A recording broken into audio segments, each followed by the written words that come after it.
celebrating 17 years of Young Turks. Good afternoon, ladies and gentlemen, and thank you very much for giving us this opportunity to talk about technologies for tomorrow and the future course of collaboration between governments, enterprise, and of course the startup ecosystem. That is what we hope to talk about here this afternoon. We had a great session last year as well, and we hope to build on that momentum today. It's always nice to hear governments talk about being invisible or minimum government, which is what Prime Minister Modi has also promised you. You're talking about invisible governments and more governance. But in the quest for collaboration, when you talk about trying to bring in foreign direct investment, especially when you try and talk about bringing in technology companies into the state, trying to create a culture and nurture a startup ecosystem, give me specifics in terms of what you've been able to do and what more we can see. As a state, what we have done is democratize data. So, in the Indian context, the state is the largest custodian of data. And just democratizing this data has opened up amazing opportunities for entrepreneurs to come and engage with the state. So we run hackathons every month. These are thematic hackathons, and there are use cases given out. And one of the hackathons that we've done is blockchain. And the use case was land records. And look at it today that we're actually implementing it across the state. So this is where I see that government can actually be a platform for entrepreneurs to come and engage and work with us. It's interesting that you talked about democratizing of data, because the flip side of that is also challenges and issues with respect to protection and privacy of data. And India is still in the process of trying to put a data privacy and protection law in place. So what have you done at the state level in the quest for democratization of data, but also maintaining privacy and protection? So we have actually created a core data authority that's the custodian of the data. And then they actually come about with the policies and frameworks on our ability to share data. It could be with the citizen, it could be with other private sector companies. So we've had our challenges. Being the first mover, I think we've been more susceptible to hackings. But then we're actually working, and as a state, we're the only state that actually has a SOC to protect our citizens against this. Mm-hmm. So I think it's an ongoing process. Because as we get smarter, the hackers do get smarter. And it's just it's a journey. That's the way we protected ourselves. It is a journey. Vishal is the Chief Strategy Officer at HP. What exactly are you looking at in terms of emerging technologies? Also, the criticism of large companies is that they're not often flexible or nimble enough, and hence the need for convergence and collaboration with companies that can provide that skill and those capabilities. How are you looking at this going forward? Yeah, our challenge in many ways is similar to Andhra Pradesh. We are a $30 billion company, and we would love to keep growing at 15%. But as you know, it's not that easy to grow when you have a large scale, because 30% is you have to add billions of dollars every year.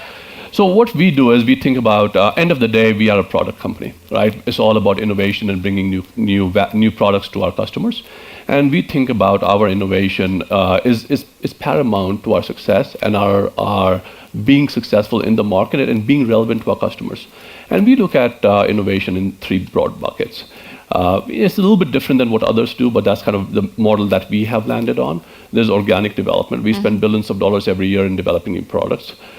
We know that we won't be able to develop everything new, so we go acquire companies, right? And then the third thing, which is kind of interesting model that we have developed, we call it Pathfinder, which is we invest in a set of companies. Actually, a couple of our companies that we recommended are in the Technology Pioneers program at the World Economic Forum over the last couple of years. So there is a set of companies that we invest in. We assemble them into our solutions, take them to our customers, and in many ways we look at them as an M&A pipeline as well. So that's kind of how we think about engaging with the community, the startup community that typically either one, we may not have the idea to go develop a technology which is somewhat outside of our comfort zone. We may not be able to always access the right talent, right? And so that's kind of the mechanism that we use by which we want to continue staying relevant and continue to innovate in the marketplace. I just want to spend a little more time talking to you about the third model that you talked about, the Pathfinders, and we saw some interesting presentations early on wonderful stuff that's being done to address some of the real problems and challenges that we face as a global community. But the issue of commercialization and doing it at scale, how, what do you believe needs to be done to build that out, especially when it comes to these companies? That's exactly right. And that's one of the reasons why companies want to work with Hewlett-Packard Enterprise as well, because we have the large scale. And in many ways, a couple of our companies, both the companies actually that we recommended to the World Economic Forum are at billion-dollar valuations now. And if you talk to them, you would get a feel of how much benefit they have gotten from being part of the Hewlett-Packard Enterprise portfolio, because we have, over 10,000 salespeople who are selling products every day, and any startup would love to get access to that channel. And at the same time, we have 100,000 partners, over 100,000 partners across the globe who are selling products on our behalf. So again, these startup companies look at that scale and say, how can I get access to that? And that's one of the channels, right? And one of the mechanisms by which they try to grow. Raj, let me ask you now, in terms of the future investments and the current investments that you've already made, what is driving where you decide to put your money today? So we invest globally, and we've been investing in India for a decade now. And we really started investing in India and investing in fundamental infrastructure. A lot of companies that were doing things that US startups had done successfully and were replicating the model. I think what's gotten exciting about investing in India in particular over the last few years is you're starting to see real new innovation, that there's problems being solved in India that haven't been solved anywhere else. Mm-hmm. Give me an example. So we invested in a packaging marketplace. It's a company that sells boxes to every e-commerce company in India. It's something which in the US everyone takes for granted. You can go buy boxes from lots of big companies, but in India it's not as simple. As you're building an e-commerce company, you have challenges around payments, around procuring packaging, and around delivery. And we've now invested in all three of those spaces because we want to help e-commerce companies succeed. Yet we don't want to be involved in e-commerce because it's very competitive. It's a bit of a race to the bottom. And we're excited about what's coming next in India. I think governments like Andhra Pradesh are doing amazing things in data. The next stage is AI. And we were reading this great article early this week saying that India has risen to be the 13th best country in AI. Being 13th in AI is kind of like in sales being second. You're the best loser. And US and China are doing a lot, and India needs to keep going. I mean, we have such incredible talent in India. Governments are opening up data for AI companies to build algorithms, but there's a lot more, and I think India could be one of the top three in artificial intelligence. Since you talked about AI and you talked about India and its position in the world when it comes to the AI aspiration, from a regulatory perspective, what is it that you would like to see the government, both at the state level as well as the central level in India, do to encourage that? So we have a big office in Singapore. I think the Singapore government has been a model for some other governments. We're quite close to the government over there. In addition to what I think state governments like Andhra Pradesh have done in terms of opening up data, it's also then leveraging artificial intelligence, being a customer of artificial intelligence technologies, and not just building everything in the government, but being open to leveraging technologies and platforms that are coming from startups. That's fundamentally what's been lacking in some of the startups. There's 200 to 300 startups in India today that are leveraging artificial intelligence. We haven't invested in one yet because we haven't seen yet the ability to translate the algorithm into a productive use case. At the end of the day, you have to solve a customer pain point with that algorithm. Otherwise, it's not really worth much. And I think government can do a lot to be a end user of artificial intelligence. So how do you kickstart the cycle? They're looking to invest, but the government can play the role of facilitator. Let me ask you specifically about what you intend to do as the government of Andhra Pradesh. Hackathons. Because I think that's the best way to get it out there. I think that's the most structured way to engage with the startups. We've done work in water management. The biggest challenge as a state we struggle is lack of water. And we're predominantly an agrarian economy. It's about how do I use this water efficiently. 1 year we had 24% deficit in rainfall, and agri and agri-allied grew by 18%. And the year after that we had 18% deficit in rainfall, but agri and agri-allied grew by 24%. It's about using these algorithms and getting startups to actually come and work with the state. And then this becomes a G2G. So, and in India with ease of doing business, I think every state is trying to now compete, right? And the whole idea is if they've seen a success story in one state, then the other states are now willing to lap it up. And I think this is just the beginning. Vishal, let me ask you in terms of what your ask or needs would be from any government, whether it's at the center or at the state level, in order for you to be able to build on what you hope to do. Sure, let me get to that question. Can I just add on to something else? I think there was a thread that kind of I captured here, as well as from what I've been listening to over the last couple of days. You asked about data and data privacy, and then you asked about AI. I think the first step is to have data, right? If you don't have data, you can't do any deep learning on it, or you don't have security issues anyways, right? The way at least I think about it is there's risk and reward always, right? And if you always get bogged down with the risk, we'll never get the reward of it. And I think the great thing that at least I saw from the presentation today is that data has been collected, right? And that is the very first step in doing any type of analytics, right? And then you can do AI on that, but you just need a ton of data to do that. So I think, this is a great start, right? And I think as the data gets exposed more, you'll see more entrepreneurs build AI tools on top because they have the data now to work off, right? So I think it's a great start, and I think you'll see more of that ecosystem develop because if you didn't have the data, nothing would have happened anyways, right? Sorry, going back to your question now, in terms of what we would like to see, we are actually looking at putting, most people wouldn't know, but India is our largest employee base today. Right? Just think about it. As a global company, we operate in 150 different countries, but we have the most number of employees in India, right? And over time, we have built up, we started with back office like most Western companies did, but over time, we have put our labs there, which is Hewlett-Packard Labs. We have put product development there. So there's a ton of talent that we have tapped into. Now we are looking at putting manufacturing into India. And that's where we are running into a little bit more of a challenge than we did with putting employees in India, right? So as you go to the ask for the country, I think there are a couple of things to be done. I think the country is doing a lot to make manufacturing easier. And I think we, as a company, as an example, we are putting it in. The key there, as it comes to technology companies, everything, it all depends on the ecosystem, right? A company by itself can't go in and say, hey, Hewlett-Packard can't go in and say, I'm going to put a manufacturing plant in. Yeah. When I can't source memory, I can't source processors. You preempted my question. How do we ensure that we actually get the supply chain to move as well? Exactly. So I think that is the chicken and egg problem. But I think that's where the government really needs to step in and say, here are the 2 or 3 industries which are paramount to building out that supply chain, and I'm going to really go after that. And in my opinion, I think from, you're starting to see some dislocations in supply chain given some of the trade issues at play. I think there's an opportunity for India, and I think there's an opportunity for the government of India to be very proactive and go after certain elements of the supply chain and target them proactively to get them to India. Just to pick up on that point on manufacturing, and this has been the big aspiration. We've aspired to move the share of manufacturing to GDP from 16% to 25%. Hopefully we'll get there in the next few years. But as a state, what can you do to make use of the opportunity that the current trade tensions between the US and China, for instance, threw up? Well, Andhra is leading the way in terms of attracting investments.